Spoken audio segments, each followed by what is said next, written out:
So Dame went on to say he doesn't think Drake can beat Kendrick, but he knows he can beat Jay and that Drake will kill Jay. What you think about that in a battle? He sounds like the player hater of the year. I hate everything about you. So Jay went at Oschino too, saying that nut ass still Yeah, stuttering.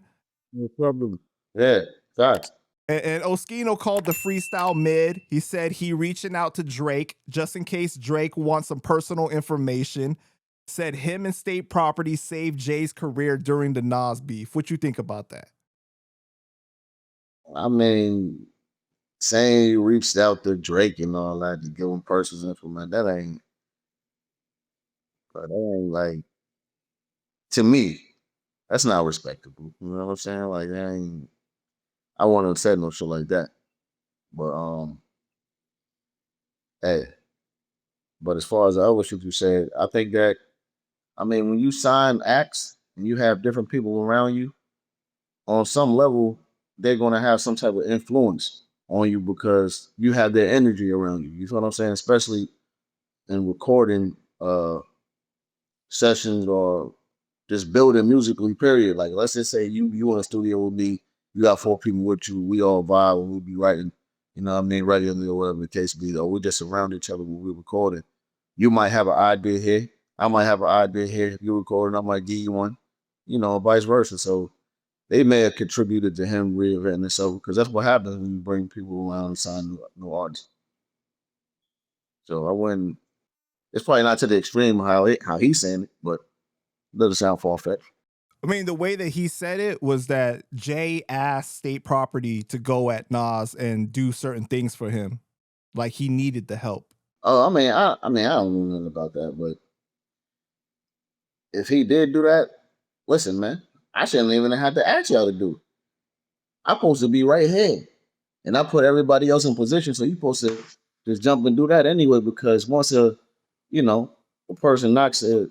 Let's speak in chess terms. Once a person gets the queen and knock the king on you, you're done. You feel what I'm saying?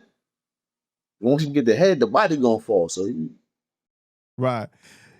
So, you know, during the time that you and the Locks had your guys' issue and stuff like that, 50 and you basically kind of like played chess and like benefited from each other, right? You know what I mean? From that association and everything.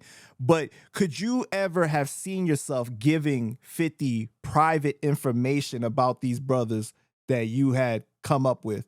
no, I would have never did no shit like that ever. You know what I mean? Like, see, that's a lot of people got a misconception with that whole situation. Anyway, you feel what I'm saying? They think like initially I went there with the idea of signing with 50. You feel what I'm saying? When I knew that was never going to happen because I was still under a contractual agreement with these guys.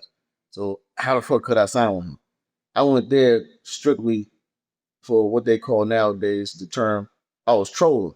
You know what I'm saying? I'm like, if I add this label meeting to the other label meetings I went to, it's going to be shock value worthy. Went there, took the meeting, and lo and behold, the fucking went crazy when everybody found out. And then, you know, like I said, he had that concert in the Bronx.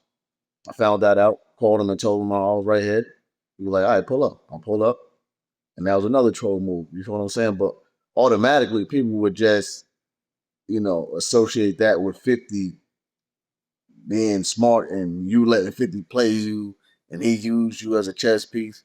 When in all actuality, it was kind of like the other way around, but it was an equally beneficial move for both of us at the time, or so I thought it was. You know what I mean? With me doing what I was trying to do at that very second. But you know, looking at it in hindsight, you know, Right, for sure, man. But I probably, you know, I should. it's crazy though. Like, see, people ain't giving you your props. You did some of the first trolling then before the word was even invented in that way. Oh, definitely.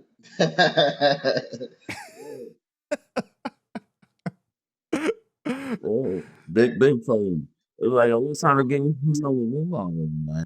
So Dame went on to say he doesn't think Drake can beat Kendrick, but he knows he can beat Jay and that Drake will kill Jay. What you think about that in a battle?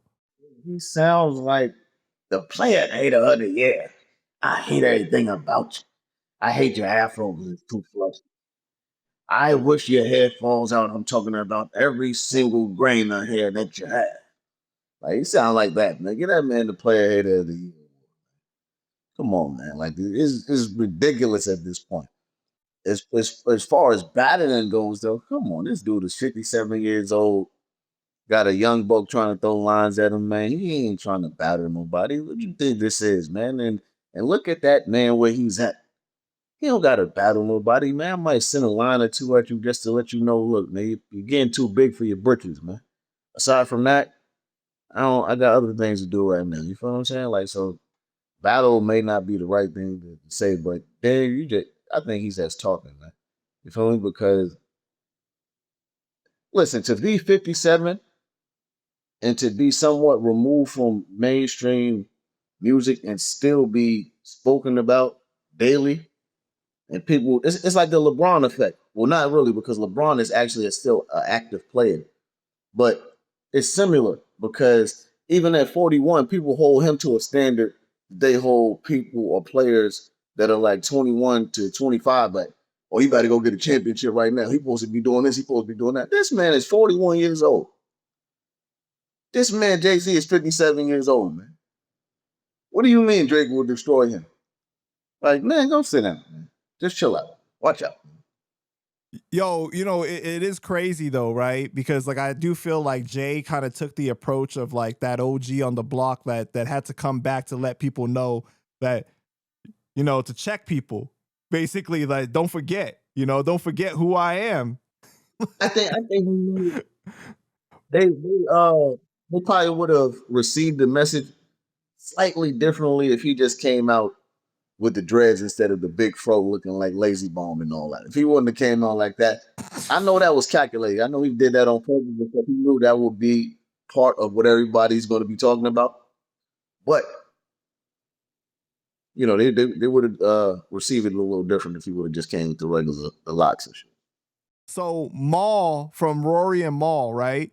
He spoke Yeah, to he said it's Drake on going the to phone after the freestyle had came out. be Yeah.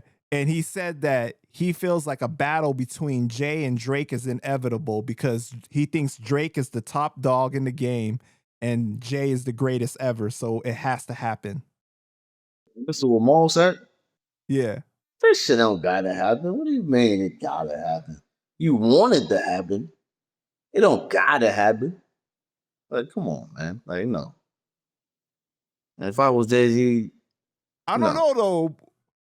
After him talking to Drake on the phone, maybe he got some inside information. Like he know Drake got a song coming or something.